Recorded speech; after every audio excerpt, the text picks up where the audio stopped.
இயக்குனர் பி. வாசு இயக்கத்தில் கடந்த 2005ஆம் ஆண்டு வெளியான திரைப்படம் சந்திரமுகி. இப்படத்தின் இரண்டாம் பாகம் கிட்டத்தட்ட 18 ஆண்டுகள் கழித்து சில வாரங்களுக்கு முன்பு வெளியானது. முதல் பாகத்தில் ரஜினிகாந்த் சார் ஹீரோவாக நடிக்க, இரண்டாம் பாகத்தில் ராகவா லாரன்ஸ் ஹீரோவாக நடித்துள்ளார். இரண்டு பாகங்களையும் பி. வாசு தான் இயக்கினார்.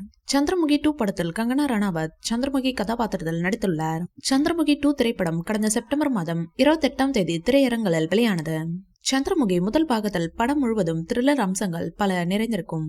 அப்படத்தில் சந்திரமுகி ஒரு ஆவி என்பது போல காண்பித்து கடைசியில் கங்காவிற்கு இருப்பது ஒரு மனநோய் என்பது போல கதையை முடித்திருப்பார். இப்படத்தை பலர் இன்று வரை பேய்ப்படம் என்று நினைத்துக் கொண்டிருக்கின்றனர். உண்மையில் சந்திரமுகி படத்தின் இரண்டாம் பாகம் தான் பேய்ப்படமாக உருவாகியுள்ளது.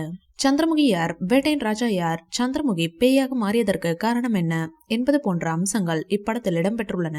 பலரை இப்படம் கடுப்பேற்றினாலும் சிலருக்கு இந்த படத்தில் இடம்பெற்றிருந்த காமெடி வசனங்களும் த்ரில்லர் காட்சிகளும் பிடித்துள்ளன. இதனை அடுத்து சந்திரமுகி 3 பாகத்தை எடுக்க திட்டமிட்டுள்ளாராம் இயக்குனர் வாசு அவர்கள். இந்த படத்தில் கண்டிப்பாக ரஜினி சாரை வைத்துதான் இயக்க உள்ளதாக ஸ்ட்ராங்காக சொல்லி இருக்கிறார். கதையை லைக்கா நிறுவனத்திடம் சொல்லி இருக்கிறாராம். கூடிய விரைவில் ரஜினி சாரிடம் சொல்ல இருக்கிறாராம் இயக்குனர் வாசு அவர்கள்.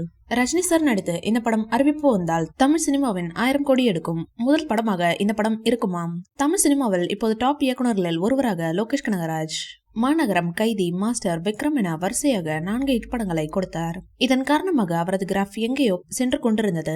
அவரது இயக்கத்தில் ஒரு படத்திலாவது நடித்துவிட வேண்டும் என்று பல நடிகர்கள் தவம் இருக்க ஆரம்பித்திருக்கிறார்கள்.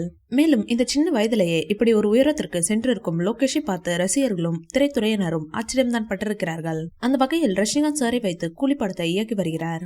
இதில் ரஜினி சாருடன் அமீர் கான், உபேந்திரா, நாகார்ஜுனா, சௌபின் ஷாஹர், ஸ்ருதி ஹாசன் உள்ளிட்டோர் நடித்து வருகின்றனர். தேவா என்ற கதாபாத்திரத்தை ரஜினி சார் இதில் ஏற்றிருக்கிறார். ரஜினி சாரின் பிறந்த நாளை முன்னிட்டு முதல் சிங்கிளின் ப்ரோமோ வெளியாகி வரவேற்பை பெற்றது. அதில் ரஜினி சாரின் நடனம் அட்டகாசமாக இருந்தது. இந்த வீடியோ பிடிச்சிருந்தா லைக் பண்ணுங்க, ஷேர் பண்ணுங்க. மேலும் ரஜினி சார் பற்றிய தகவல்களுக்கு எங்க சேனலை சப்ஸ்கிரைப் பண்ணுங்க.